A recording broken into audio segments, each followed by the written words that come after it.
10th नंतर ज्यांचा गणिताचा संपर्क तुटला असा विद्यार्थी डोळ्यासमोर ठेवून आपण बेसिक टू सिलेक्शन या लेवलची आपण ही स्ट्रॅटेजी बघणार आहोत आणि त्यासोबतच एक्झाममध्ये क्वेश्चन कसे अटेम्प्ट करायचे ते देखील बघणार आहोत. बेसिक टू सिलेक्शन आपला जर्नी कसा असला पाहिजे ते आपण डिटेलमध्ये डिस्कस करूयात. मग आता आपल्याला कोणत्याही परीक्षेची तयारी करत असेल तर आपल्याला स्कीम ऑफ एक्झामिनेशन काय आहे, सिलेबस काय आहे, नेमकं परीक्षेत त्याचं वेटेज किती आहे, त्या टॉपिकचं त्या सब्जेक्टचं हे बघितलं पाहिजे. तर आता आपण ते बघूया.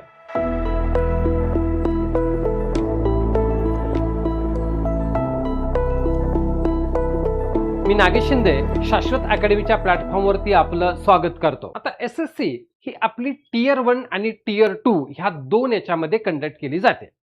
आता टियर 1 मध्ये ही क्वालिफाईंग आहे. आता या टियर 1 मध्ये 200 पैकी आपला क्वांटिटेटिव्ह ॲप्टिट्यूड याचे 25 प्रश्न असतात आणि एक प्रश्न 2 मार्काला म्हणजे 50 मार्क इथं आपल्याला आहेत. पण आता महत्त्वाचं काय झालंय की या वर्षीपासून आपल्याला हा सेक्शनल कट ऑफ जो 15 मिनिटाचा ठेवला आहे, याचा अर्थ 15 मिनिटं झाले की तो सेक्शन बंद होणार, 15 मिनिटानंतरच दुसरा सेक्शन ओपन होणार. आधी काय होत होतं की एखादा विद्यार्थी काय करू शकत होता की जनरल अवेअरनेसचा जो टाइम आहे तर तो टाइम हा इथं तो क्वांटिटेटिव्ह ॲप्टिट्यूडला तो वापरत होता. पण आता त्याला तसं होणार नाही. याचा अर्थ काय माहिती आहे की ज्याचं मॅथमॅटिक्स हे स्ट्रॉंग लेवलचं आहे, ज्यानं मॅथमॅटिक्स स्ट्रॉंग लेवलचं केलंय तर त्या विद्यार्थ्याला आता इथं ॲडव्हान्टेज मिळणार आहे. तर आता मग यासाठी आपल्याला काय आवश्यक असणार आहे, तर यासाठी त्या विद्यार्थ्याला काय असलं पाहिजे, त्याचं बेसिक स्ट्रॉंग असलं पाहिजे, त्याला शॉर्टकट आली पाहिजे, त्याचं स्पीड चांगलं पाहिजे, त्याची ॲक्युरेसी चांगली पाहिजे आणि महत्त्वाचं त्याला क्वेश्चनचं सिलेक्शन देखील जमलं पाहिजे की मला ह्या 15 मिनिटामध्ये 25 पैकी कोणकोणते क्वेश्चन सिलेक्ट करायचे जे मी कमी वेळात सॉल्व करू शकतो ते देखील त्याला जमलं पाहिजे. आता खरी कसोटी ही विद्यार्थी मित्रांनो ही इथं लागणार आहे ह्या 15 मिनिटाच्या मुळे. त्यामुळं ही परीक्षा अजून आव्हानात्मक बनली आहे. आता टियर 2 ला काय होतं की क्वांटिटेटिव्ह ॲप्टिट्यूड आणि लॉजिकल रिझनिंग हा सेक्शन 1 मध्ये घेतलं जातं. याच्यावरही 30-30 प्रश्न आले असतात आणि एक प्रश्न हा 3 गुणाला, म्हणजे इथंही टियर 2 ला आपल्याला क्वांटिटेटिव्ह ॲप्टिट्यूड हा 90 गुणाला आहे आणि इथंही आपला टाइम ड्युरेशन हा तो 30 मिनिटाचा सेक्शनल टाइम आपल्याला इथं भेटतोय. मग आता हा झाला आपला याचा टियर 1 आणि टियर 2 मधला मॅथ्सचा वेटेज. आता आपल्याला काय करावं लागेल, मग सुरुवात करत असताना मला काय करावं लागतं की कुठल्याही गोष्टीचं मला स्टार्ट करायची आहे. मग 10वी नंतर सर माझा संपर्कच नाही, मग मी स्टार्ट कशी करू बघूयात आपण. आता स्टार्ट करत असताना सुरुवातीला विद्यार्थी मित्रांनो आपल्याला जे वर्ग आहेत ना स्क्वेअर 1 ते 50 पर्यंतचे वर्ग वर्गमूळ 1 ते 50 पर्यंतचे वर्गमूळ मला तोंडपाठ पाहिजे. Square root at the tip of tongue पाहिजे. म्हणजे रँडमली जरी म्हटलं मला की 42चा वर्ग किती आहे 1764, 37चा वर्ग किती आहे 1369, हे at the tip of tongue तोंडपाठच असलं पाहिजे. आता मग काय होईल की सर मला 1 ते 50 पर्यंतचे नाही आहेत, मला 1 ते 20 पर्यंतचे येतात, हरकत नाहीये. 1 ते 20 पर्यंत येतात, 21 ते 30 पर्यंतचे नंतर करायचे, एका टप्प्यात करायचे, दुसऱ्या दिवशी परत 30 ते 40चे करा, पुन्हा 40 ते 50चे करा, टप्प्याटप्प्याने करा, लिहून काढा, 10 वेळेस लिहून काढा. काय होतं की जेव्हा आपण वारंवार लिहितो तेव्हा ते आपोआप आपल्याला पाठ होत जातं. तीच गोष्ट घन आणि घनमुळाच्या बाबतीत, क्यूब आणि क्यूब रूट पर्यंत मला 1 ते 30 पर्यंत पाठच पाहिजेत. 1 ते 10 पर्यंत सगळ्याला असतात. मग पुन्हा 11 ते 20 करा, 21 ते 30 करा. त्याच पद्धतीनं फ्रॅक्शन टू पर्सेंटेज आणि पर्सेंटेज टू फ्रॅक्शन हा चार्ट पाठ करा. इथे जे महत्त्वाचे आपल्याला 15 एक फ्रॅक्शन आहेत तर ते पाठच करून ठेवायचे. कोणत्याही परिस्थितीत त्याच्यावर हमखास SSCला क्वेश्चन असतो म्हणजे असतोच आहे आपल्याला. त्याच पद्धतीने मला टेबल्स पाडे आले पाहिजेत 1 ते 30 पर्यंतचे. आता खूप विद्यार्थी काय होतं की सर आम्ही ह्या गोष्टी करतोय आणि आम्ही याच्या अगोदर ह्या गोष्टी खूप वेळा केल्यात पण काय होतंय की आम्हाला हे विसरलं जात आहे, आमच्याकडून हे विसरलं जात आहे. मग त्यासाठी काय करायचं बघूयात. तर त्यासाठी आपल्याला स्टडीमधला एक फेमस रूल आहे 1-7-30 दिवसाचा हा फेमस रूल आहे की जो सायकोलॉजीचा आहे. तर याच्यामध्ये काय होतं काय करायचं आहे की आपण जी गोष्ट नवीन लर्न करतो त्याला जर 24 तासात जर नाही रिव्हिजन दिली तर त्याच्यातील 50% इन्फॉर्मेशन ही काय होते लक्षात राहत नाही. जर त्याला आपण 7 दिवस रिव्हिजन नाही दिलं की उरलेल्या याच्यामधली देखील आणखी 30 ते 40% इन्फॉर्मेशन कमी होते आणि 30 दिवसानंतर जर आपण त्याला नाही पाहिलं तर ती संपूर्ण इन्फॉर्मेशन आपल्या लॉंग टर्म मेमरीमध्ये जात नाही, पुन्हा पहिली स्थिती जशीच्या तशी येते. मग असं होऊ नये म्हणून काय करायचंय आपल्याला 1-7-30 हा रूल वापरायचा आहे. म्हणजे आज जर आपण टॉपिक शिकला तर त्याला फर्स्ट रिव्हिजन ही 24 तासानंतर ही त्याची आलीच पाहिजे. आज मी एक टॉपिक शिकला, फर्स्ट रिव्हिजन माली 24 तासानंतर, माझी सेकंड रिव्हिजन ही 7 दिवसानंतर आली पाहिजे आणि तिसरी रिव्हिजन ही माझी 30 दिवसानंतर आली पाहिजे. आता उदाहरणार्थ मी काय केलं की 1 जूनला हा पर्सेंटेज टॉपिक मी दिवसभर 6-7 तास स्टडी केला. मग 2 जूनला मला त्याची पहिली रिव्हिजन ही आलीच पाहिजे. त्याचे शॉर्टकट्स, फॉर्म्युले, कन्सेप्ट त्याच्यावर मला रिव्हिजन आली पाहिजे. नंतरची माझी रिव्हिजन 8 जूनला आलीच पाहिजे आणि नंतरची थर्ड रिव्हिजन ही 1 जुलैला आली पाहिजे. म्हणजे आपलं जे कॅलेंडर आहे त्याच्यामध्ये ह्या गोष्टी मेन्शन करून ठेवायच्यात. जे फिजिकल कॅलेंडर असेल किंवा तुम्ही ऑनलाईन कॅलेंडर वापराल व्हॉटएव्हर मे बी, तर त्याच्यामध्ये आपल्याला या गोष्टी ह्या करणं मस्त आहे. मग त्यामुळे काय होतं की ही गोष्ट इन्फॉर्मेशन आपली काय होते लॉंग टर्म मेमरीमध्ये जात असते आणि त्याचा फायदा आपल्याला विद्यार्थी मित्रांनो होतो. मग आता आपण करत असताना हे तर ह्या गोष्टी आपण केल्या. मग आपलं फाउंडेशन जे आहे मॅथ्समधलं तर ते स्ट्रॉंग पाहिजे. माझं 10वी नंतर तर संपर्क नाही आहे. मग फाउंडेशन स्ट्रॉंग करण्यासाठी आपल्याला काय करणं आवश्यक आहे, तर हे 3 महत्त्वाचे टॉपिक आहेत. याच्यामध्ये ratio and proportion is the backbone of arithmetic.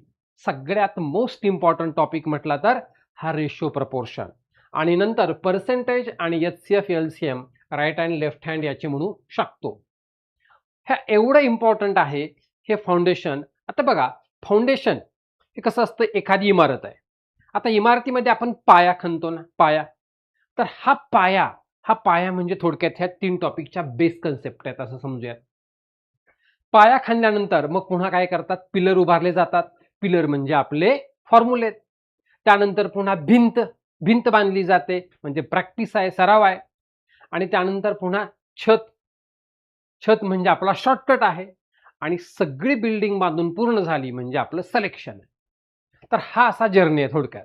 या फाउंडेशनमध्ये आपल्याला हा पर्सेंटेज, रेशो, प्रपोर्शन आणि HCF LCM हे 3 टॉपिक अत्यंत रूट लेवलपासून करायचे आहेत आणि मॅक्झिमम वेळ हा आपल्याला ह्या टॉपिकचं कुठल्याही बेसिक हे मिस होता कामा नये, कुठलाही टाईप क्वेश्चनचा मिस होता कामा नये, एवढ्या डेप्थपर्यंत हा करायचा आहे. म्हणजे for example percentage me topic केला तर या पर्सेंटेज टॉपिकवरचे मला 400 ते 500 क्वेश्चन सॉल्व्ह करायचे आहेत.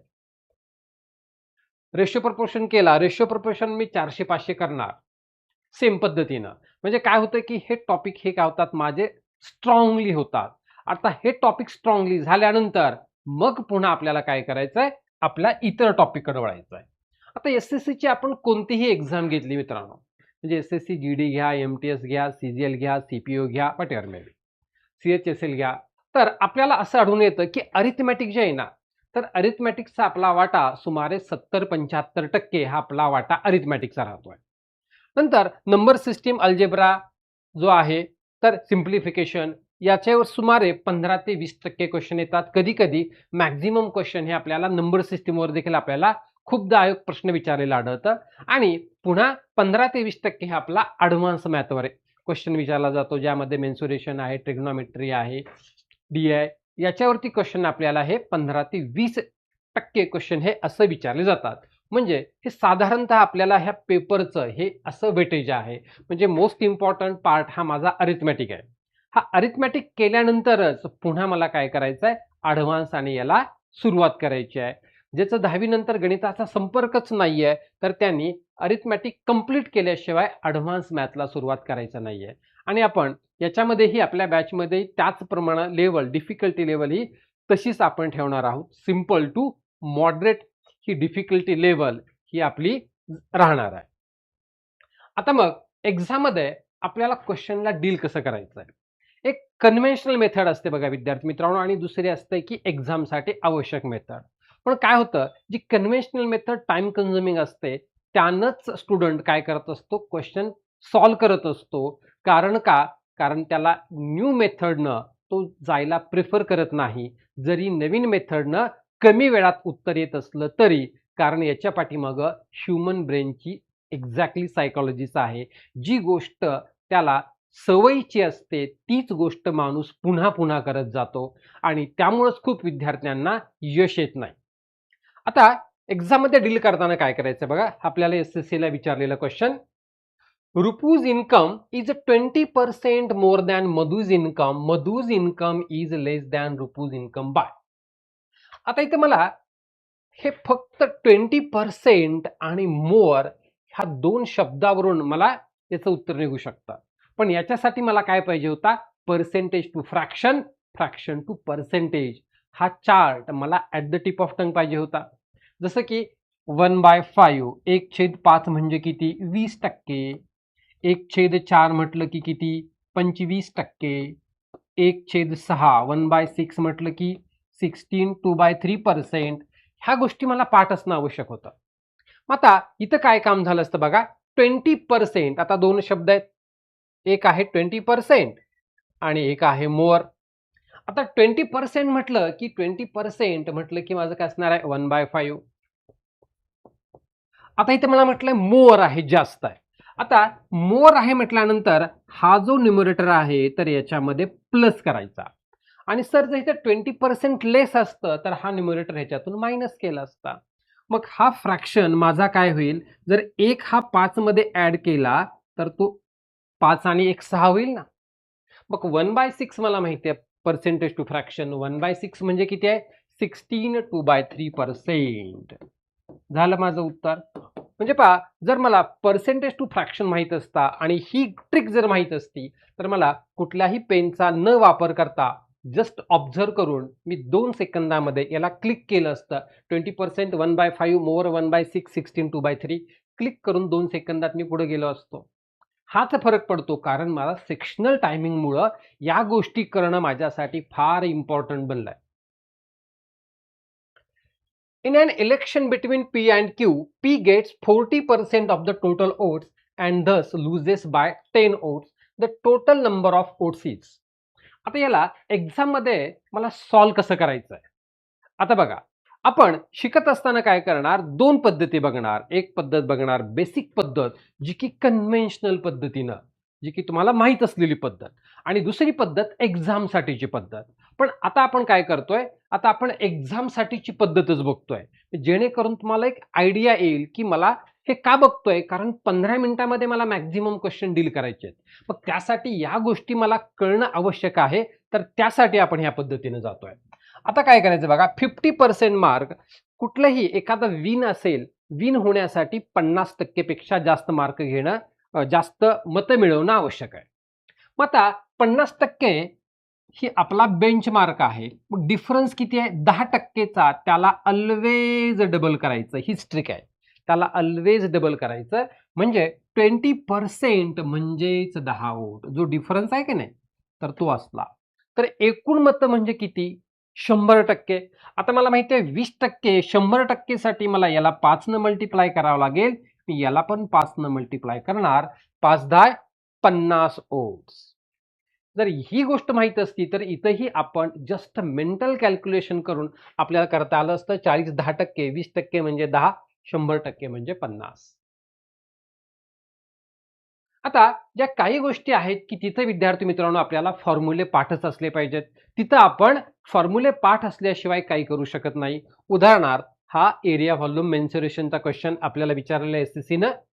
The radius of a sphere is a double, म्हणजे त्रिज्या काय केली, गोलाची त्रिज्या डबल केली, तर काय विचारले मला, then the its surface area will be. आता मला त्याचा सरफेस एरिया याचा फॉर्म्युला हा पाठ असला पाहिजे. मग सरफेस एरिया तो किती आहे, 4πr². हा झाला सरफेस एरिया.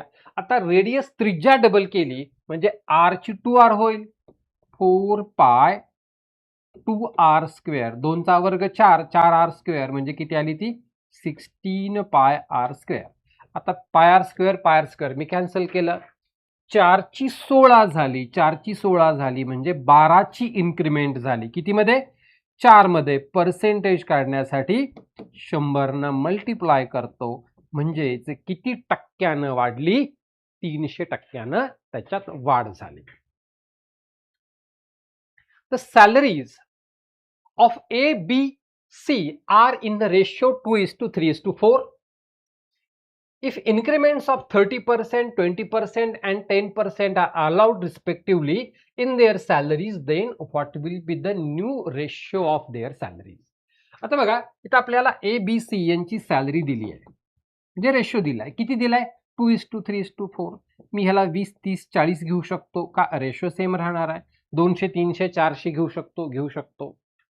आता मला याचे किती टक्के आहेत? 30%. आता याचे जर 30% टक्के काढणं म्हणजे मला माहिती आहे 2 0 कट करून गुणाकार करणं म्हणजे 3 2 6ची याच्यात वाढ होणार आहे. म्हणजे ए ची सॅलरी 20 आणि 6 आता किती होणार आहे? 26 होणार आहे. आता ए ची सॅलरी 26 होणार आहे ही गोष्ट माझ्या लक्षात आली की याचा अर्थ माझा जो पहिला रेशो मधला आहे तर तो 26 किंवा त्याचा फॅक्टर असला पाहिजे. बघा, ए ची सॅलरी 20 घेतली, ती किती टक्के वाढली? 30%. 6 न वाढली, 20चा 26 झाला. 26 झाला म्हणजे हा 26चा फॅक्टर नाहीये, हा 26 नाहीये, 13 आहे, 22 नाहीये. माझं उत्तर सी. हे क्लिक करून एक्झाम मध्ये मी नेक्स्ट स्टेजला पुढे गेलं पाहिजे. हिथं नॉट नेसेसरी की मी ह्या प्रत्येकाचं सॅलरी काढेन आणि नंतर ऍड करेन आणि नंतर रेशो काढेन. आता आपण बघूयात बी ची सॅलरी किती वाढली? 20% न वाढली. ह्याचे 20% काढायचे म्हणजे पुन्हा 6 न वाढेल 36. आणि याची सॅलरी 10% म्हणजे 4 न वाढली 44. आता पुन्हा आपण यांचा रेशो काढूयात. 2 न भाग जाईल 13, 2 न भाग गेला 18, 2 न भाग गेला 22, 13, 18, 22. रेग्युलर मेथड आणि आपण क्लास मधली मेथड आणि एक्झाम मध्ये अप्रोच करायची method. Salary of Ramesh is first increased by 35%, then decreased by 40%, then again increased by 25%. Find the overall increase or decrease percentage. आता हमखास या प्रकारचे क्वेश्चन आपल्याला एसएससी विचारत असतो. मग इथे विद्यार्थी काय करतो की इनिशियल सॅलरी 100 घेतो, परत इन्क्रीज करतो 35% ने 135, पुन्हा डिक्रीज 40%, त्याचं 40% डिक्रीज करतो, पुन्हा इन्क्रीज 25% करतो आणि पुन्हा उत्तर काढतो. ते करायचं नाही. आता मला काय करायचं बघा, इन्क्रीजेस बाय 35% म्हणजे 100 असेल तर ती 135 होईल. डिक्रीजेस बाय 40% 100 असेल ती 60 होईल. अगेन इन्क्रीजेस बाय 20% 100 असेल 125 होईल. 25 न भाग जाईल, 25 चोक 100, 25 पाचा 100. 20 न भाग जाईल, 20 पंचे 100, 20 त्रिक 60, हा 5 कटला. परत 5 न भाग जाईल, 5 दोन्ही 10, 5 दोन्ही 10, 5 7 35. आता जाणारच नाही भाग. आता यांचा गुणाकार 20 चोक 80, 27 त्रिक 81. आधी सॅलरी 80 होती, नंतर 81 झाली. 80 ची 81 1 ची वाढ झाली. किती मध्ये? 80 मध्ये 1 ची वाढ झाली. पर्सेंटेज काढण्यासाठी 100 न मल्टिप्लाय करणार. 20 चोक 80, 20 पंचे 100, 5/4 म्हणजेच 1.25% काय झालीये? वाढ झालीये. इन्क्रीज 1.25%. तर या पद्धतीच्या टेक्निक्स आपल्याला माहित असणं विद्यार्थी मित्रांनो आवश्यक आहे. आता हा एसएससी सीजीएल 12 सप्टेंबर 2025 ला विचारलेला क्वेश्चन. Arrange the fraction. मला फ्रॅक्शन कोणते अरेंज करायचे होते? तर 5/9,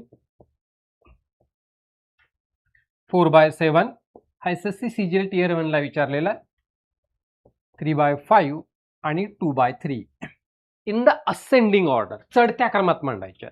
आता खूप विद्यार्थी काय करतो की 5 ला 9 ने डिवाइड करतो, 4 ला 7 ने डिवाइड करतो, 3 ला 5 ने डिवाइड करतो, 2 ला 3 ने डिवाइड करतो आणि उत्तर काढतो. नाहीये. मला काय करायचंय, कन्सेप्ट बघा की न्यूमरेटर आणि डिनॉमिनेटर यांच्यामध्ये फरक कितीचा आहे, यांच्यामध्ये फरक कितीचा आहे पहा, इथं फरक कितीचा आहे, 4चा फरक आहे की नाही, यांच्यात फरक कितीचा आहे, 4चा फरक आहे. इथं फरक कितीचा आहे, 3चा, इथं फरक 2चा, इथं फरक 1चा. जो फरक सगळ्यात लहान हा सर्वात मोठा, ज्याचा फरक कमी न्यूमरेटर आणि डिनॉमिनेटर मध्ये, ज्याचा डिफरन्स कमी तो सर्वात मोठा आणि ज्याचा डिफरन्स जास्त तो सर्वात लहान. म्हणजे असेंडिंग ऑर्डर म्हणजे मला हीच ऑर्डर काय आहे, हा सगळ्यात लहान, त्यापेक्षा मोठा, त्यापेक्षा मोठा, सर्वात मोठा. तर ही गोष्ट आपल्याला माहित असती तर काय होतं विद्यार्थी मित्रांनो, मला उत्तर ह्याचं पॉइंटमध्ये काढायची गरज पडत नाही, किंवा काही लोक तिरकस गुणाकार करून काढतात, ह्या दोघाची तुलना करू, ह्या दोघाची, पुन्हा आलेल्या दोघाची तुलना करू. या पद्धतीमध्ये काय होतं की आपला एक्झाम मध्ये वेळ हा वाया जात असतो. Suman purchased 25 liters of milk at 45 per liter and another 15 liters of milk at 50 per liter. She combined both quantities and then sold the entire mixture at 48 per liter. What was her total profit or loss? आता conventional पद्धतीला काय करतो बघा विद्यार्थी, सांगतो तुम्हाला, तो 25 litre म्हणतो कितीच्या, 45 ही किंमत काढतो. पुन्हा 15 लिटर म्हणतो किती, 50 ही किंमत काढतो. पुन्हा टोटल हे किती, 40 लिटर विकलं किती, 48च्या भावानं. मग याचं उत्तर आणि ह्या दोघाची बेरीज करतो आणि त्यातून तो मायनस करतो आणि सांगतो की इतका प्रॉफिट झाला, इतका नफा झाला. It's a time consuming process. आता मग मला इथं काय करणं आवश्यक आहे, काय शिकणं आवश्यक होतं, की तर मला डेव्हिएशन कन्सेप्ट शिकणं आवश्यक होती. का आवश्यक आहे, कारण माझ्याकडे टाइम फार कमी आहे, मला 15 मिनिटं आहेत, जस्ट 15 मिनिट आहेत. आता मग ही डेव्हिएशन कन्सेप्ट आपली काय सांगते बघा, सिंपल.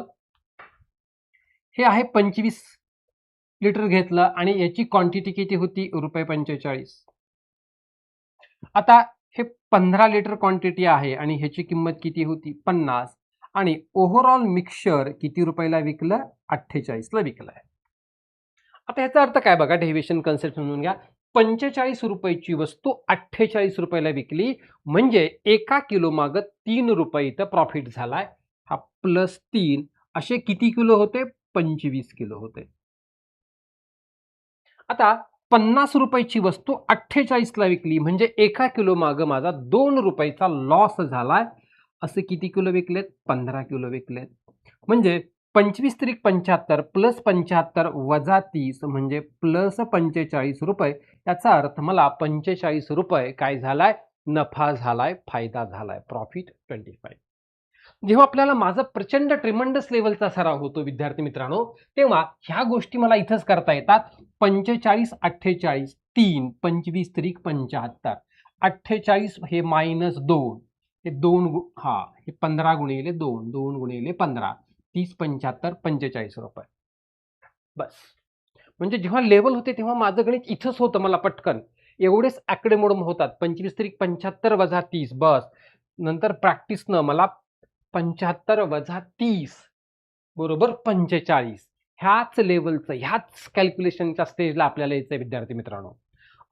ही कधी ही स्टेज आपली कधी येणार आहे, जेव्हा आपण ट्रिमंडस लेवलची प्रॅक्टिस करू, तेव्हा समजून घेऊ, तेव्हा ह्या वेगवेगळ्या मेथड्स आपण लर्न करू. तेव्हा जेव्हा ह्या वेगवेगळ्या मेथड्स लर्न केल्या जातात, तेव्हा तुम्ही काय करायचं आहे की नोटबुक ठेवायचं आहे आणि ती मेथडनं सोडवायचा प्रयत्न करायचा आहे.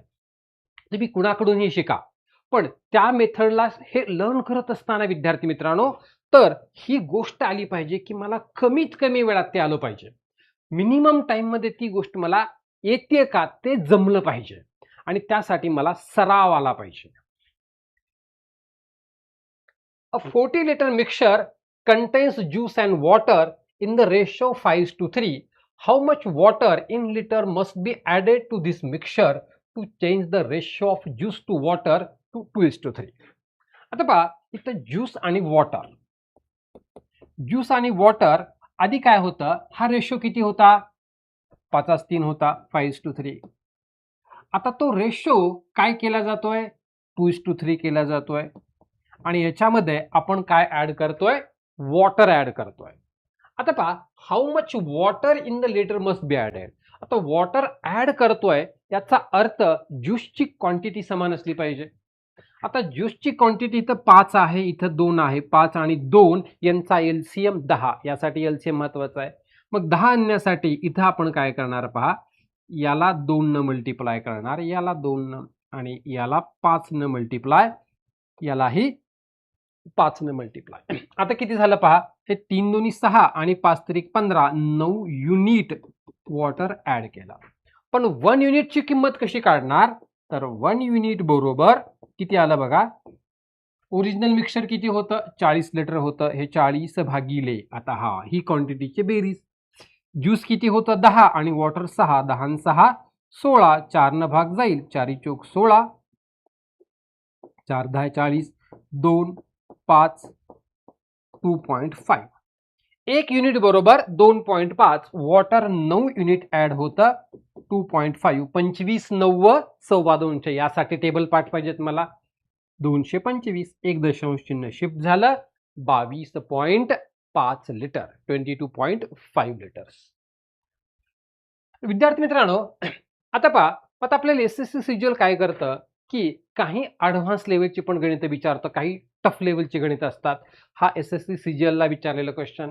आता याला सॉल्व्ह करताना मला काय करावं लागतं की कमी टाइममध्ये सॉल्व्ह करायचंय. त्याचा जो बेस आहे ना, त्याला म्हणायचंय काय क्वेश्चनला, ते फार मला पटकन कळलं पाहिजे. आता बघा इथं, a toy manufacturer produce 1200 toy cars at a total cost of ₹90,000. त्यांना 1200 खेळणी बनवली कारची 90,000 रुपयात. आता काय केले पुन्हा त्यातलं, he donated 200 cars to a charity. 200 car तर दान केल्या. आता ह्या 200 कार दान केल्या म्हणजे त्याचा काय, चॅरिटी केली म्हणजे त्याचा पैसा काय येणार नाही. उरल्या किती, 1000 कार. 200 कार तर गेल्या, राहिल्या 1000 कार. बर, पुन्हा काय झालंय, for the rest he announce a 10% discount on the market price of ₹120 per car. आता एका कारची मार्कअप प्राइस त्याने ठेवली होती 120, पण त्याच्यावर त्यानं 10% डिस्काउंट दिला. आता 10%, 120 ला 10% म्हणजे ₹12 डिस्काउंट देऊन ₹108 त्याला एका कारचे सेल केलेल्याचे मिळतील. सिंपल आहे. 10% डिस्काउंट, 10% म्हणजे 1 0 कमी करणं, ₹12 कमी केले, 120 मधून 12 गेले, ₹108 त्याला मिळतील. कधी, एक कार विकल्यावर. पुढे काय केलंय त्यानं, he also offered 2 toy cars free for every 8 toy cars purchase. आता इथं ट्विस्ट आला. आता त्यानं हे डिस्काउंट दिलाय आणि अजून एक ऑफर दिली, काय, जर तुम्ही 8 टॉय जर परचेस केल्या तर तुम्हाला 2 टॉय काय होतील, फ्री मिळतील.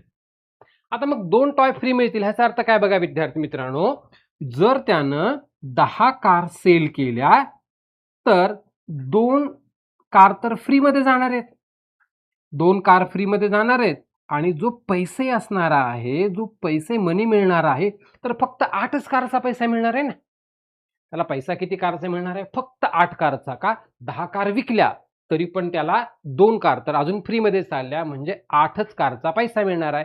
एका कारला ₹108 या हिशोबानं. पुढे काय म्हटलंय बघूयात, if all 1200 toy cars were distributed. Okay, सगळ्याच्या सगळ्या गेल्या. आता इथं 200 गेल्यामुळं राहिल्या 1000. आता 10-10चे किती स्लॉट होतात, 1000 मध्ये बघूयात आपण. ह्या 10-10चे 10च्या एका स्लॉटला 8 कारचे पैसे मिळतात. आता 100 स्लॉट झाले, 100 स्लॉटला 100 गुणिले 8, एकाला 8चे, 100ला 100 गुणिले 8, 800 कारचे पैसे मिळते. कितीच्या हिशोबानं, 108च्या हिशोबानं. काढूयात, 800 गुणिले 108 बरोबर. आता पहा, हा गुणाकार करत असताना शेवटी 2 0 तसेच राहणार आहेत. मी 8 न 1 ला गुणणार, 8 1 8 आणि 8 न 8 ला गुणणार, 8 8 64 आणि 2 0 पुढे ठेवणार. हे कशामुळे शक्य झालं, ह्यामधल्या 0 मुळे. या प्रकारच्या शॉर्टकट टेक्निक्स आपल्याला माहित असल्या पाहिजेत.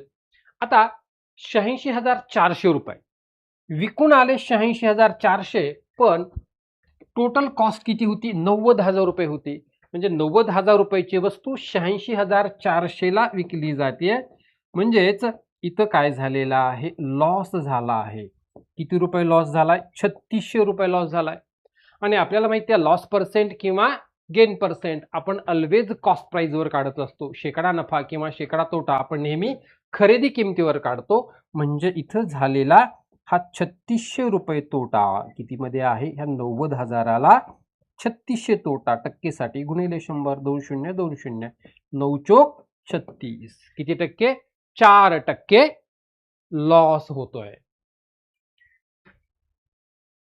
विद्यार्थी मित्रांनो, त्यामुळं ह्या येणाऱ्या SSCच्या ह्याच्यामध्ये फर्स्ट अटेम्प्टमध्येच आपलं सिलेक्शन झालं पाहिजे.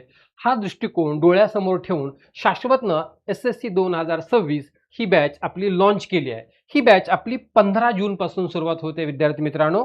आणि या बॅचमध्ये आपल्याला लाईव्ह प्लस रेकॉर्डेड असणार आहेत. ऑनलाईन सेशन आहे. याचा टायमिंग आहे 1 इयर. कोर्स ड्युरेशन 6 मंथ आहे. कोर्स व्हॅलिडिटी दिलेली आहे. आणि जर आपण 15 जूनच्या आत जर आपण ॲडमिशन घेतलं तर ही बॅच आपल्याला 50% डिस्काउंट म्हणजे 7,500 रुपयामध्ये ही बॅच विद्यार्थी मित्रांनो आपल्याला उपलब्ध आहे. ह्या बॅचसाठी ह्या दिलेल्या क्रमांकावरती आपण संपर्क साधू शकता. पुन्हा भेटूयात आपण शाश्वतच्या ऑनलाईन प्लॅटफॉर्मवर. थँक्यू.